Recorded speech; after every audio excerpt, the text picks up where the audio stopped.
What's up? What's up? What's up, everybody? Welcome to Marriage and Mass. It is me, your boy Hen, and I'm here with the lovely. Yeah, I'm here, y'all. It's Shireal in the house. I'm ready to host this podcast over here. You know what I'm saying?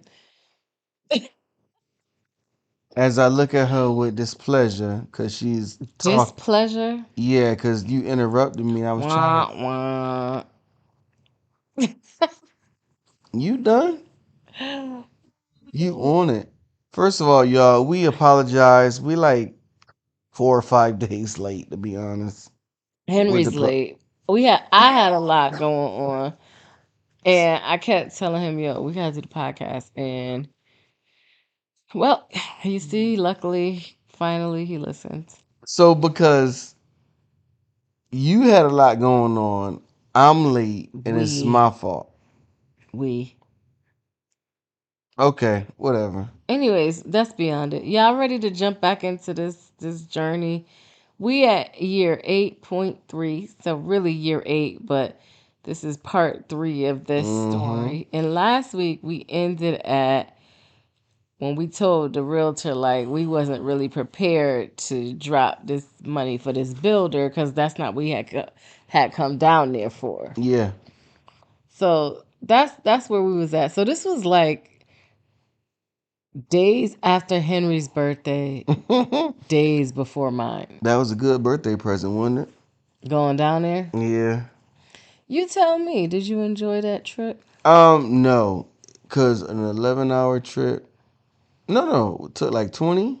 No, it took 20 getting down here officially. Oh yeah, it was long because we had the kids. Like kids like they really mess up your life, right? What? Not Don't say that. Yeah, my not kids did not mess up my life. not mess up your life, but they really like they mess up the mood sometimes. Like I want it to be us. I wish it could be us, and we can like bring the kids at one point and then send them back home to Connecticut. You know what I mean? No, I'm good. I enjoy my kids. Okay, never mind. Then I guess it's just me. It's just you. Yeah, I mean the drive was cool. I had fun. I enjoyed myself. Well, I didn't. It was a terrible drive. Like we mentioned in the last episode, Harley was getting sick. We would stop at every couple of minutes. It was crazy. Oh But yeah. the more like supernatural thing that was happening Wait, is wait, that wait. I'm sorry. Didn't she throw up? she threw up. She had to use the bathroom every like 8 minutes. And I'm saying 8 minutes because it wasn't even 10. Yeah, she was so extra though with it. Yeah, That's Harley. so we ended up like literally having to stop every single minute. And that was kind of crazy. Like couldn't figure out what was going on with her. But in the interim of all of these things happening, we were going back and forth with the realtor and with the mortgage lady. And Yeah. so the mortgage lady had pretty much let us know like we were approved, like pre-approved to like get the house. We were like everything was good, like our credit was good, like the money that we made was good, Our like credit was great, thank yeah. God. Like I can say one Yeah, time we in used to my have really good credit. one time in my life, I was busting out the frame with that credit. Well, I had more than one time, but for in this You particular don't you time don't of have life, you don't have to knock my this my one I time. didn't knock it. That's you decided to He say that was about like he was yourself. like, well, it's been more than one time for me. Like, I okay. didn't even say all that. But anyways, if that made you feel good, I'm happy that you were able to get that off of your chest. But anyways, so You are a the terrible point that I was making supporter. is everything was aligned. Everything was aligned. The only thing that was not aligned was our mental state. Mm. We were like, what is happening? So by the time we got back home and it was like May 29th. And so and I only know this because we ended up signing the contract on my birthday. And it Mm. was 3 days. We waited 3 days. And so May 29th, we get back home. We had Henry's cousin, who's a lawyer, like look over the contract. So the whole thing was we didn't know, like we never bought a house. Like, well, we never bought a We house. were first time home We're buyers. first time home buyers, but we also, this, like the new build thing was totally foreign to us. Like at least we had houses under contract before, so we had an idea at least, but we never had a new build. Yep. So there were things in the contract that we were just like not sure of. So we had Henry's cousin, who's a lawyer, like read over the contracts and let us like know if it seemed legit. Mm-hmm. The builder we went through was also a very reputable builder. It wasn't like Joe Schmo from like down the street. Yeah. So And then the superintendent guy that we had, he was so knowledgeable and helpful and just open to like receiving calls, texts, emails, like hmm whenever we needed him, except on weekends. He was like, no, no, I need my weekends to myself. Like he was there for all of our needs. So yeah. So it was really quite a journey. So when we when Henry's cousin came back to us, she had a couple questions about some of the things in the contract. So we went back to like we were going back and forth. We didn't just, this is how skeptical we were of how fast everything was moving. So we got all of her information. We talked to the seller, the seller. It's more like the realtor for the builder. And we talked to her about like our concerns. She explained everything, and then finally, on my birthday last year, May 31st, we signed the contract. So we literally went under contract on my birthday. that's right. That was fun. That was exciting to go on contract, go under contract for your birthday, That was my birthday gift. to travel down there on my birthday or the day after, right? Or before. I don't remember. Mm.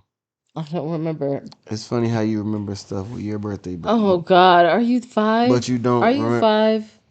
Give me a I'm break. I'm 5 plus Anyways, 34. so it was very interesting to say the least. So I literally, I really don't even know like really how to explain much else of what happened after that, except it was a whirlwind and it was so overwhelming. I remember explaining it to Henry that verse in the Bible where it's like God will give you like blessings like what you can't even receive. Like what is that? You open up the windows of heaven and pour out a blessing, which you don't have room to receive, What you don't have have. enough room to receive it. So that's the best way I could describe what happened after that. Like from there, it was just like blessing after blessing. Like things were just like raining down on us to where I couldn't even like mentally wrap my head around it. But wait, you forgot a very, very important pivotal part. As we're packing up the house, right, we get a trailer from U-Haul. I didn't even think to get it to buy a U-Haul truck and put the truck on top of like a trailer and drive it down so the mileage won't go up. I was thinking we can just pull a trailer and drive down there. Now, mind you, this is like 2 days before. We got This it. you talk about when we moved. I wasn't there yet. Yeah, I'm talking about when we moved. Oh, okay. I'm sorry. That's all right. It's like year 8.9. Eight what? Are Oh, you 8 awake? 8.3. Are you asleep? No, I'm okay. I think you are asleep because what are you talking about?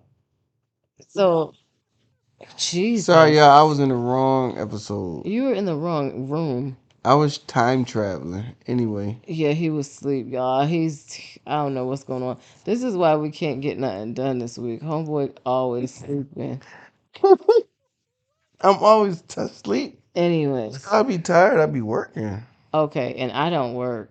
I just sit around twiddling my thumbs. Oh, sometimes. Henry, grow up. So, anyways, y'all. So the bigger picture really was like this was just not our plan, but it was happening anyways. Like Mm, so, but it's something about that's a message. It's something about that though, that's being in a situation where like this is happening, whether you're on board with it or not. Like this is meant. And so I literally just remember feeling like so overwhelmed. Like Mm. so overwhelmed with the whole process, like everything. Oh yeah, I agree. It was so overwhelming to the point where it's like we would walk and be quiet, and it's like God had something for us wherever we walked, or it was a blessing this way, it was a blessing that way. It was like everywhere we turned, God strategically either had people or something to direct us, keep us encouraged, to be a blessing to us, and it was just like, wow, God, this is really the faith walk, like walking by faith and not by sight. You get into a place where you're when you're just traveling, you don't know nothing.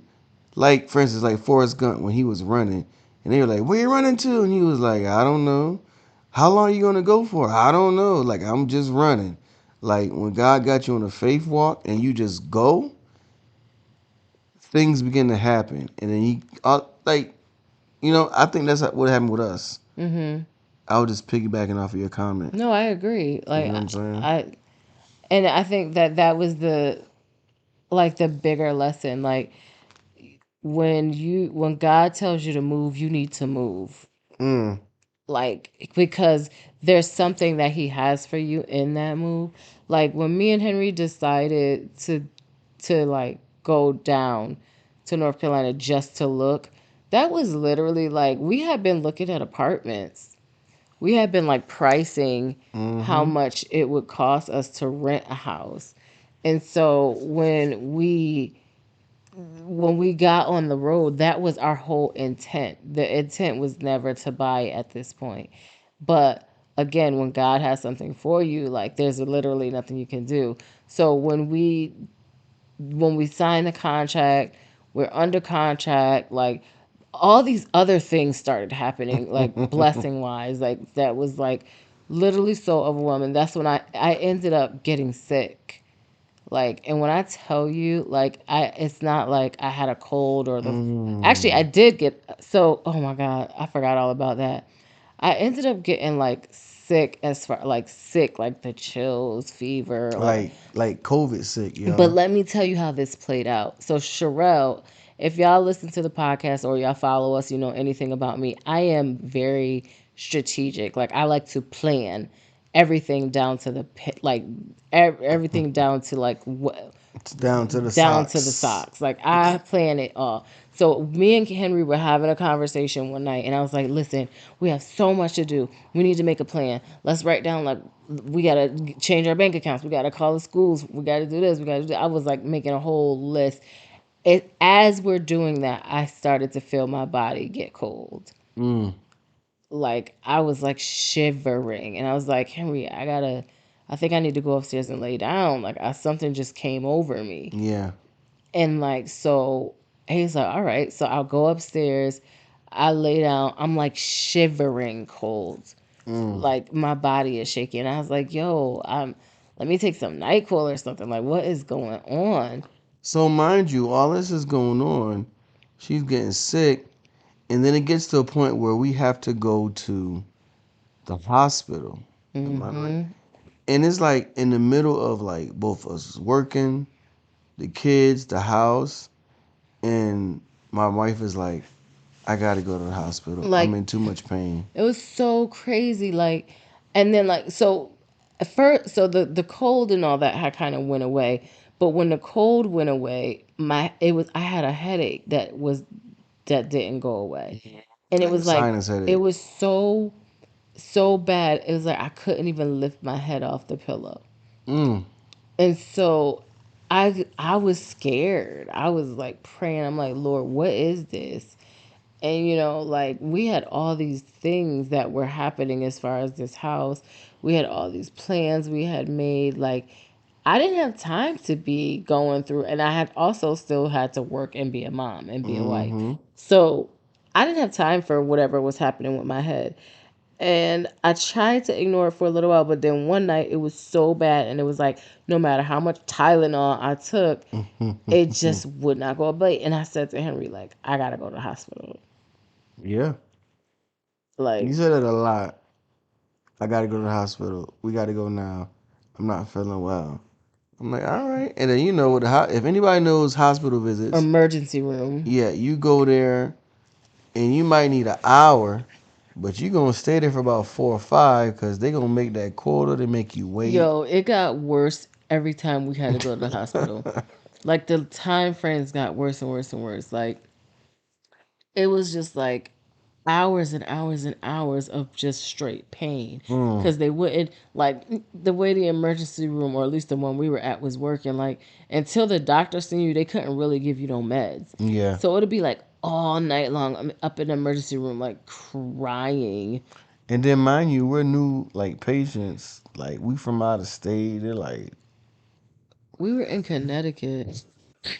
excuse me. What are you talking about? No, no, I was thinking of something else. Another visit. I'm sorry. Yeah, it was just like they couldn't find anything wrong. They were like, "You're okay. We're just gonna give you liquids and Yo, they just fluids." kept giving us like nothing. And then, so I literally, like, within a month's time, I probably went to like 5 or 6 different doctors, like, just trying to figure out what was going on in my head. Like, neurologist, MRI, CAT scan, like, my doctor, emergency room. Like, it was wild. Yeah, It was wild. when I tell you when things happen and your mind can't take the pressure or the capacity or like it's overwhelming, you better like sit down and just be patient and be still until you get to the place where you can handle it. Yeah. Now it makes me I'm more empathetic to people who have like psychotic breaks, who's stressed out and in marriages and relationships. It's like I can't do it no more, or they go crazy, lose their mind over people, or just dealing with certain things that we may never know, whether it be depression or trauma, with spouses. And I'm only saying that in reference to relationships because you and me are a team and we were going through this together. Even though it was like 95% you, that other 5% was stressed out too. Like, dang, I hope my wife is okay. Like, Mm you know what I'm saying? Because I know she's just feeling it in her body and mentally. hmm. Mm hmm. And that is like, that is like the craziest thing because, like, I was feeling it both mentally and in my body, but I was also like trying to figure out like what do I have to do for it to go away. And it last so this Mm, headache literally lasted a month. So the only time I didn't have a headache, they had prescribed me a narcotic. mm. Now let's talk about that. So the narcotic was supposed to take like one every 4 or 5 hours. So I think I was taking them like 4 hours on the nose, like Mm-hmm. every single 4 hours. Now for a month, okay. So You was pretty mad much drugged my up. body, like I was pretty much addicted to it because if y'all know anything about opioids, they are addictive. Oh yeah. And so when I one night I ran out and I was like bugging, but I was like, you know what? I probably should run out. I was more scared that the headache was gonna come back. Yeah. Like it was like the only drug that would keep the headaches at bay. But they when they ran out, You alright? no, because I was trying to. I'm sorry. When they ran out, it was like in the middle of the night, so I couldn't get any more. So I'm like, dang. I was like, what am I gonna do? Do you Mm. know, like that night, my body went through like withdrawals. Yeah, Like I couldn't you was sleep. I bugging. was shaking. I was walking around. I was looking to see if I had one dropped somewhere. Like You see straight that up you dropped fiend one? behavior. Straight up fiend behavior. Dang, I was married to a fiend out here. Shut up, please, Henry. So literally, like when that happened, it was like really really bad. Yeah. So all of these things were happening as this house process is going on, Mm-hmm. and it was just like so much stress and so much pouring out of blessings that literally my body mind Could not take it. Mm.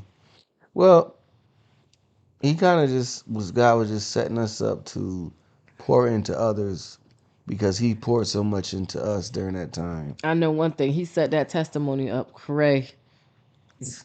He definitely He did. definitely did. So we're gonna stop there because that is our time. But we're still in year 8, yo. We need to go to year 9. 8.4 next round. What? Oh. 8.4, y'all. All right. Thanks for listening. All right, peace. Bye.